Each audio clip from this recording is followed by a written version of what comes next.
So, hi everyone. I hope you had a lovely lunch break and some are still coming back from lunch. And yeah, we would like to kick off with the panel after lunch.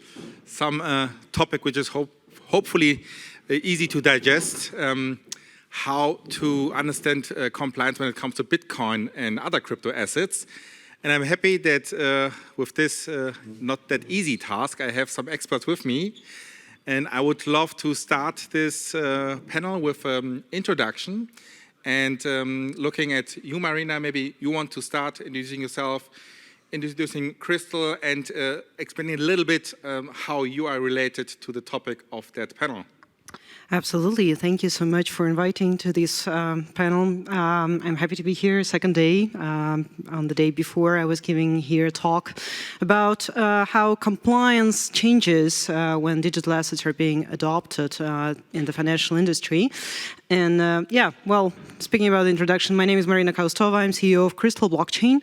We are developing a software that allows you to understand how digital assets are moving from one owner to another, which is used for investigation and compliance purposes.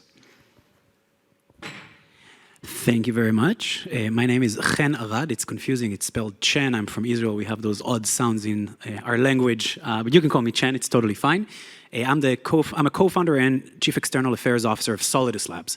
Citigroup named us about 2 years ago category definer for crypto-native market surveillance. To be clear, that means that we specialize in monitoring for detecting and preventing market manipulation, specifically within the context of trading, coalescing that with a lot of on-chain transactions as well. We have a great partnership with Crystal. So essentially, we allow crypto firms to manage their compliance in one unified hub that looks both cross, on, and off-chain for various forms of market abuse and other kinds of financial fraud.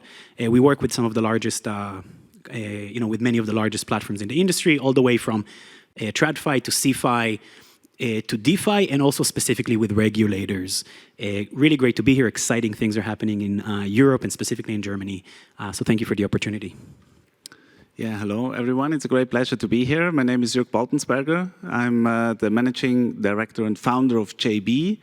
We're located in the Crypto Valley in Switzerland, and we are servicing crypto companies. So far, we did about 130 different clients. All of them are financial intermediaries, and we help them with incorporation of the company, then with licensing, which is, lucky us, a little bit easier than in Germany, obviously, that I learned. And we're also their compliance officer. So we offer compliance outsourcing, by meaning that we are the compliance officer of those financial intermediaries, of course, to save costs for our clients. We build up the tools that needed for compliance, and from this regard, I'm very, very excited about these panel discussions. Yeah, thank you. Yeah, my name is Roman. I'm a partner at J3L Capital, a market-neutral crypto fund. But today, I'm under the umbrella of Llamarisk. Yeah, so what does Llamarisk do? We are a sub-DAO of Curve Finance. Curve Finance belongs to one of the biggest decentralized exchanges on Ethereum mainnet, but is also present on other Layer 1 and Layer 2 chains, EVM-based. Yeah, our goal is to provide consumer protection for the users of Curve Finance. Curve Finance subsidizes liquidity on their platform, and we thus have the responsibility to inform the users about all the risks associated with liquid staking derivatives or stablecoins, for example. Yeah, also happy to be here. Thank you for the invite. Adding a little bit of color to the panel. Thank you. My name is Matthias. I'm working for Bitcoin Suisse in Zug as well, Crypto Valley of Switzerland. My background is in traditional Swiss private banking, so it was quite an adventure to change into the new world of blockchain, of crypto, and combine it with my passion of anti-money laundering. Bitcoin Suisse is a WASP, a virtual asset service provider. We do staking, trading, and custody, of course. And of course, this leads us to a direct link to crypto compliance, and it's interesting. It has traditional elements, but also a couple of deviations, of differences to what we know from former times. So I'm happy to join the panel as well, and keen to learn what the others have to say on this. Thank you. Yeah, thank you for the introduction. And as you can hear and see, We have a broad expertise, like regionally broad. We have Europe, we have the US, we have Switzerland, we have like the decentralized environment, yeah. And we have also, different players, I would say. We have players who provide compliance services, sanction services, intelligence services, but also participants like CASPs, talking about CASPs, looking at the MiCAs or the crypto asset service providers. So when I would look from the market participant point of view, so as a user or maybe as a CASP, what do we need to do to be compliant? Because compliance itself is a very broad term, but when I'm talking about compliance, maybe from your perspective, from your key expertise, maybe Marina, you start. So what comes to your mind when I say, what do we need to do to be compliant? Well, there is, of course, a variety of recommendations and strict guidelines, that are issued right now by the frameworks, depending on what jurisdiction you are at. And this, of course, I've been giving a brief overview of, how compliance looks like, what are the pillars of the compliance, and they include, of course, the regular monitoring, reporting, ML, KYC procedures, and the like. If we are speaking about how this is transformed in the area of cryptocurrencies, right? Of course, there is for each of these pillars, there is challenging factors towards that, which make it difficult to to follow the recommendations of the regulators and try to connect the methodologies that existed for previous setup to what we are having right now. But we always need to keep that in mind that it's very clear right now, since 2019 when FATF started publishing their recommendations on the cryptocurrencies, over the years of public regular updates to these recommendations, it became clear that they really want financial institutions to apply existing methodologies to crypto. And the question is, of course, there are a lot of gray areas which are still, causing concerns. But in general, the guidelines are the same. And the question is, what tools, what methodologies, what education should you apply to that? And how do you deal with the new requests coming from regulators, like the one, how to be proactive and to prevent fraud in this space, which is a different story, and I think, the other participants can cover that as well.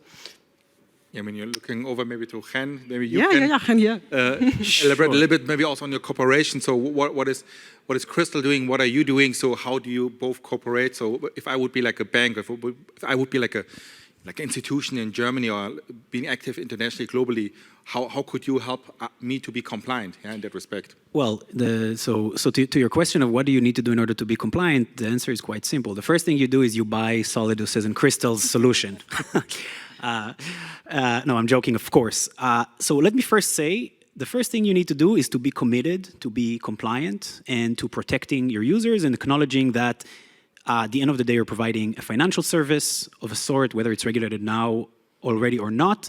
And I have to say that today seems, I think it's mostly trivial. Like most of the crypto industry understands that, but we shouldn't take it for granted because even 3-4 years ago, that wasn't the case. And the industry, there's broad recognition that, especially after 2022, crypto's annus horribilis, that compliance is key to growth and that you have to invest in it, and not just as an afterthought. You really need to think through it. And let me talk about the reason why you need to think through it. I think a lot of the effort to be compliant today, at the end of the day, is when we work with our clients, is doing our best to help our clients build compliance programs for decentralized assets. And even if, most of crypto trading is centralized, the assets are decentralized, and that's a fundamental difference, of course, to build compliance programs that are tailored for decentralized assets, but resemble to a large degree what compliance programs look like in the traditional world. However, it's complex because of the decentralized element. We, as Solidus, we complement what Crystal is doing very, very well, because and I don't want to speak for you, but we're very focused on the trading itself and also on the off-chain piece. There's kind of like a tendency to think about crypto, everything is on-chain, everything is decentralized, but 90% of the activity is actually completely centralized, meaning that you cannot understand what's going on just by looking on the blockchain. And being able to create that cross-visibility between what happens off-chain, which is the majority of trading activity, and what happens on-chain, which is a critical part of what happens off-chain as well, is a really big part of what we help do by integrating a lot of data points, and then of course by utilizing machine learning and crypto-native algorithmics in order to detect suspicious behavior. There are a lot of new kinds of suspicious behaviors, but there are also things that are very similar to traditional finance, and that's kind of where we fit in and work with our clients to build program, create alerts, you know, for wash trading the way it looks like in traditional finance, but also for wash trading the way it looks like in DeFi. And you know, I feel like I've been speaking for a long while, so I'll stop here. But I definitely hope to provide more information as we continue. Yeah, thank you. I mean, I would like also to understand how is it working from the perspective of Switzerland. So Jürg and also Matthias, I think you both can give good insights. Like one is I would say as a CASP, the other one as an expert when it comes to compliance and how to be compliant. So maybe starting with you, Jürg, would you agree to that? Is that something you would like to add maybe from a Swiss perspective? As I understand, Swiss law is also specific when it comes to crypto. Some new laws came up, but is there anything which you would say maybe Switzerland is ahead, some law is ahead, or some from a technological perspective or from an adoption perspective where you can say maybe others can learn from Switzerland? Because when I remember back 2017, I think FINMA was the first regulator globally which made like this token categorization, security token, utility token, and payment token, and stuff like that. I mean, FINMA was always very keen to support the industry and to not just to follow the rules, but to be compliant and to do the business in a compliant manner. So how could you share more insights in what's going on in Switzerland, but also maybe like looking outside, because Switzerland is not an island. You interact a lot with European players, but also with the global players. Mm-hmm. Yeah, absolutely, absolutely. Well, we didn't create our own law, which actually was a very good idea. We just adapted the current law that we already had. So we've been way quicker because we were a little bit afraid of teaching everyone in the parliament about crypto and how it works. So we tried a little bit to avoid it. And this helped us a lot. We have a technology-neutral approach. We do not care whether it's fiat or where it's crypto. And I would like to use the chance to highlight that compliance is actually very, very important for two reasons. First of all, we need to try to keep the crooks away from the crypto scene. And if you allow those guys who have their rug pools or other kind of fraudulent behavior to join the party, then we're going to end up in way, way stricter regulation. And this is not only Switzerland, this will be globally. And actually, this has the potential that someone switches off our economy and what we build up. This is the first point. And the second is being compliant, being regulated and being compliant is also very good for your reputation. At the end of the day, you might want to sell a coin to a greater audience globally and say, okay, this is my famous coin whatsoever. Who do you trust? Even though we're in a trustless system, it's a lot about trust. As you mentioned before, a lot of things are centralized, so you have to trust the party. And if you're compliant, you have this, you're regulated, you have a license, this is something that can cause a lot of trust. For me, compliance in a narrow sense is about anti-money laundering as well as prevention of sanctions. And my first remark when I heard about Bitcoin was, I have no names, how can I do a sanction check, you know? For those who once had a look at the most important sanction list, the one from the US called OFAC list, is actually quite inflationary, so it grows and grows over time. At the last time I've double-checked it, it was 2,300 pages of PDF, all names. How can you do a matching? But this problem was solved. And the other part, anti-money laundering, had the chance to attend Europol conference about virtual assets, where all the investigators joined up and had a discussion about it. And actually, they love crypto because they get a lot of information. We're not talking about Monero or the like, where it's private, but public blockchains, they get a lot of information that they can use with algorithmic methods to get more information that you actually do not have in the fiat world. From that perspective, I think the crypto industry did very well. It's not only from a Swiss perspective, from a global perspective, so that we solve those problems, and I think we're on a very good way in this regard. Thanks. I mean, when we talk about compliance, I think we all agree that a certain set of minimum compliance is needed. It's necessary. So even though we, I think, all here at the front, we are all in favor of crypto and of the crypto industry, otherwise we wouldn't be here. However, I think we also all agree that we should be compliant with rules. What I'm a little bit afraid of now is that rules and guidelines are changing. They're not staying as they are, looking at the US, SEC and so on, but also looking at Switzerland. I heard it only, I'm not like from Switzerland, I'm not a Swiss lawyer, but I heard there's like a big debate about Bitcoin ATMs and when you have to do KYC and stuff like that. And is it like from €1? Is it like from 1,000 euros, Swiss francs? I don't know. You as a market player, Matthias, with Bitcoin Swiss, how would you say, how did the environment develop in the last couple of years?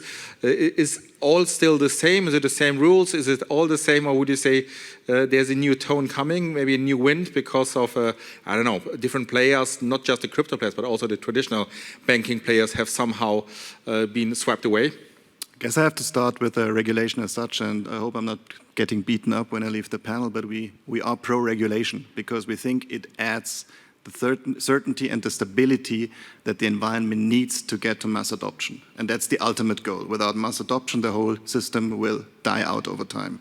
So we need the regulation. We were in a rather positive situation, as you explained, Jürg. I think that's absolutely valid. We had something to start with. It was something to plan with, and that's also, side remark, for Mika the case. It may not be the best regulation, but it is something valid for a large region and gives certainty to work with. Of course, we have those changes coming ahead, like SEC added some uncertainty as well, and potentially also minimum thresholds, etc. We, as Bitcoin Swiss, we are in the lucky position not to bother with this because we do full client identification from less than €1 onwards. And that's a little bit, of course, you can call it de-risking, so to say.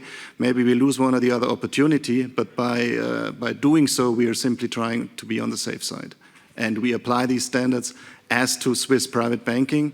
That's what we do as a WASP. That's what you need to do as a WASP, in my opinion, to have the credibility in the market and hopefully also a competitive advantage towards those who don't want to or do not manage to meet these standards.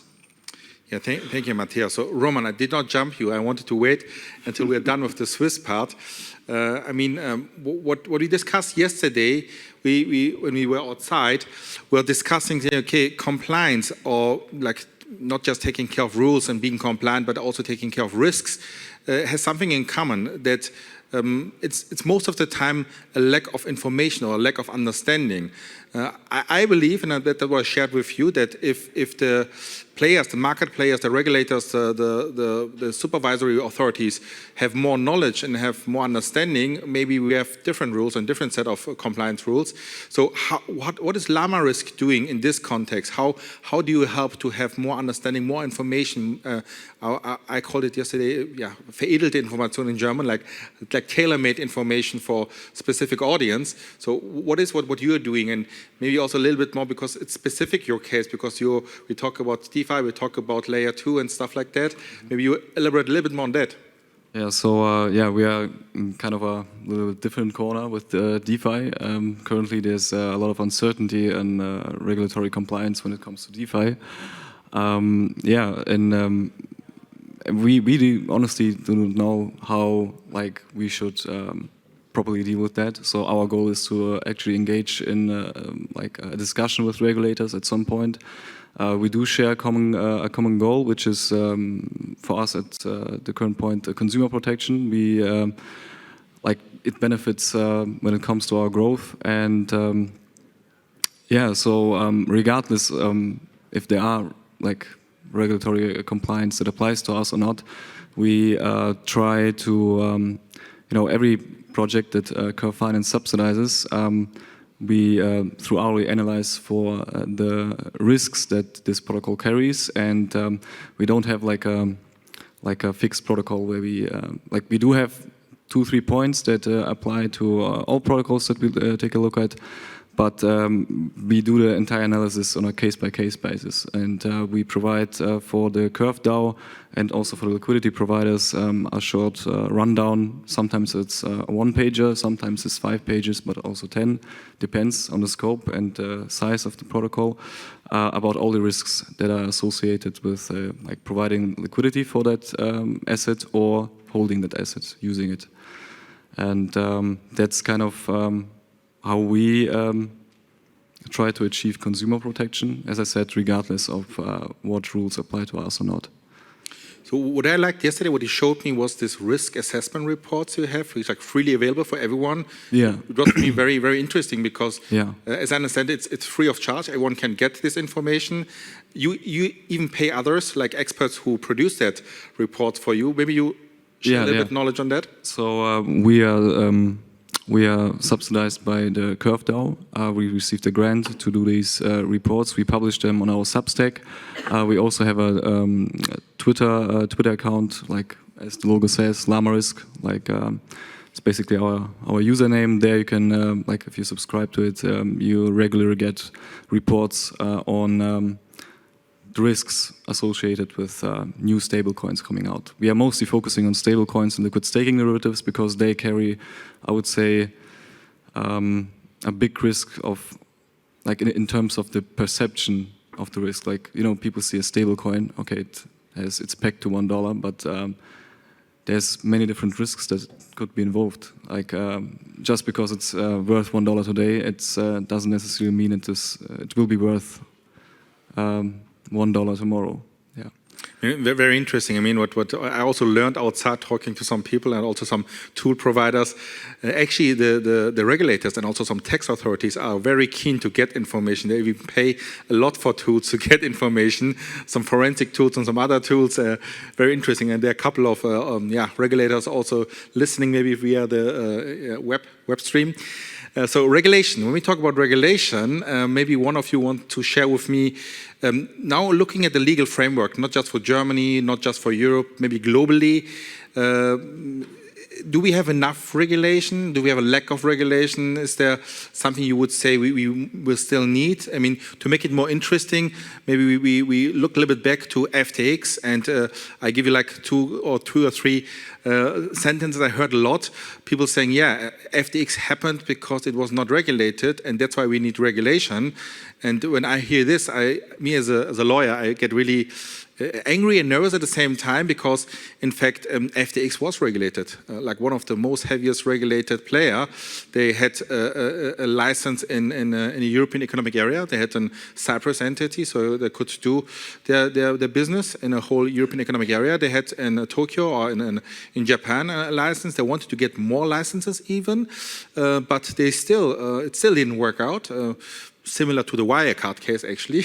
So not related to crypto, but related to something which I would say is a problem. We do have a lack of global harmonized regulation when it comes to crypto. Yeah? So would you agree, would you disagree, or would you approach it differently? Who wants to start off you? If I may. Very, very good point that you raise. I think we need to distinguish between regulation and enforcement or supervision of regulated entities. And we need to be very, very careful in this regard. If something goes wrong, of course, we want to react. So it gets published, we have an issue, we want to, and then it's very thin line to go and say we need more regulation. But in most of the cases, it's actually wrong. Just because someone is driving too fast, constantly, we don't want to prohibit driving. We want to punish that specific individual. And this is actually a challenge for supervision and enforcement. So first, double check whether it was coming from this area and we didn't meet that challenge, and maybe we can do it with the regulation that we already have before we start to jump on new regulation and actually risk to completely block innovation. And this is what's to be avoided. I'm happy to jump in. I mean, I think, first of all, just in the context of FTX, I feel remiss not mentioning that Enron was also regulated, and so were Lehman Brothers. So, and that's why I believe, Jürg, your point is so important, that complying with regulation to not go to jail is very important, but also you just need to be committed to doing the right thing, especially in an area where there's regulatory unclarity. It's really an opportunity to do the right thing, which FTX, I'm reading the book now, clearly weren't committed to, but, I'm saying it's not just about regulation. It's also not about crypto, really. I think that, just like I said earlier, the industry is very committed to compliance now. I think it's also very committed to becoming regulated. And I think that there was a bit of a kind of atmosphere in the industry 3-4 years ago where regulation was a bad thing. There was like, regulation bad, it's against decentralization, etc. I think ultimately there's a good reason why no people in the world vote in libertarian governments. People want rules. It doesn't, to your point about driving, it doesn't really matter how fast a car can go, how big the engine is. If you don't know it can stop safely, you're not going to use it. And ultimately, the way we know cars can stop safely is because regulators provide guidelines. So, after all that, to answer your question, do we need more regulation or not? I don't think thinking about it as more regulation is necessarily the right way. It's just there's certainly more clarity than there was even a year ago. There's going to be more clarity in a year. I think the question is, how do we how over time regulation evolves to enable innovation and growth? Naturally, there's kind of like a pendulum effect where it goes back and forth, a little too much enforcement, too much regulation, and then after it was not enough of it. But the process in the next few years, when we think about MiCA 2.0, when we look at the work being done in committees in Congress and the Senate, and definitely in a lot of other jurisdictions, the next phase is not going to be necessarily about more regulation. It's going to be how to regulate it correctly, how to, for example, take advantage. Regulators, I think, already understand that there are a lot of advantages to assets being on the blockchain. It's actually much more complicated to launder them in some ways than it is with, dollars. And most money laundering officers would tell you that only like 3% of all dollars laundered are ever detected, right? So there's a real opportunity here. And the question is how we work with regulators, how we have that dialogue in order to provide them tools that are transparent, to provide the public tools that are transparent. We have a similar tool that is publicly available where you can plug in. It's called tokensniffer.com. You can go right now and check it. You can plug in a smart contract address and it will automatically scan it for you and tell you if it's a rug pull based on the code itself, which you can do in DeFi because it's you can have automatically detectable scams, unlike in traditional finance where enough people have to be scammed to report it. So just to connect that to the regulation point, regulators understand that there's an opportunity here to actually create safer finance over time. And the question is not whether to do more of it, but how to do it in the best and most smart way. Yeah, I'll add to that and to the question of FTX. The most frequent question I got after the FTX event that was happening last year was like, could I identify that something's wrong with the FTX if I were using your tool, like Crystal, where we are able to understand the perimeter of the assets being under management, and where these assets go, and what's the dynamics of the transfers associated with this particular entity? And my answer is yes, if only you were knowing what you were looking for, But if I was an investor and I was looking at this asset, certainly, weird, irregular amounts of money that are going to unknown addresses, that would concern me, absolutely. If it would concern me as an investor, why wouldn't it concern the regulator? Why would the regulator has much more capacity to actually ask questions, And it's a regulated entity, so it should be asked questions. So to the point, what is needed, from the regulators and where the regulators are going? I think they need to learn how to utilize what's possible for them, and this knowledge should be distributed more evenly. We are, for example, teaching regulators. We are providing them educational programs and running a lot of training for supervisory authorities. The problem is that there are arriving, 50 people in the room, and one person, knows about what Bitcoin is from his children, and the other person is writing white papers himself, There's a very, very uneven distribution of knowledge, and among the countries, I see the same. So I have heard that, for example, Swiss regulators are actively thinking on how they can employ ZK rollups for compliance purposes, and that's a very interesting idea on how the solution designed for ultimate privacy can actually serve GDPR, and be in line with all of that. And in the same moment, we have members not of FATF who are lagging with the deployment of anything, and FATF points on them and says, these can happen no more. Jurisdictional arbitrage is still existing, and we see that, I think no one else. We still see bad actors hiding in some curious locations, funny territories, which are just allowing this, to happen, and waiting, and thinking that they can wait and not deploy anything, Arbitrage. Matthias, I'm looking at you. You're not doing arbitrage, but Switzerland is famous, at least for the European Union, as a location where you maybe have a safe haven, you can do your business. Even German and the BaFin is not coming and asking you for the license. Is this going to change with MiCA? What do you think? Or what else do you want to share maybe when it comes to regulation from your perspective? Well, what I wanted to hook in was that we all have to sit at the same table. And that's for me a critical point because, as you said, there is a high bandwidth of what people know about the topic and about the technology behind, etc. And we have a good regular framework in Switzerland, yes, but we also have the chance to speak to the regulator, and that is critical. They use the services that you offer. We use them as well. We do our entire blockchain investigation with services like you do.